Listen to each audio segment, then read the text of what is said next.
सभागृहात झालेल्या शिवीगाळ प्रकरणी विधान परिषदेचे विरोधी पक्षनेते अंबादास दानवेंचं 5 दिवसांसाठीचं निलंबन हे करण्यात आलेलं होतं। अंबादास दानवेंच्या निलंबनावर सभागृहात चर्चा करण्यात आली आणि निलंबनाचा कालावधी हा 2 दिवसांनी कमी करण्यात आला। आजपासून विरोधी पक्षनेते अंबादास दानवे हे सभागृहात पुन्हा असतील, तर निलंबनाचा कालावधी कमी केला यावरून देखील विरोधी पक्षनेते अंबादास दानवेंनी सत्ताधाऱ्यांवर निशाणा साधला।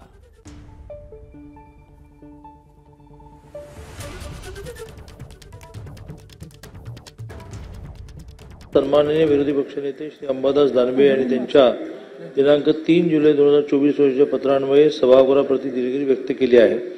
त्यांनी व्यक्त केलेली दिलगिरी विचारात घेता आता त्यांच्या निलंबनाचा कालावधी 5 दिवसांच्या ऐवजी 3 दिवस करण्यात यावा असा ठराव ही विधान परिषद करीत आहे। दिवसांऐवजी 3 दिवस करण्यात यावा असा ठराव ही विधान परिषद करत आहे।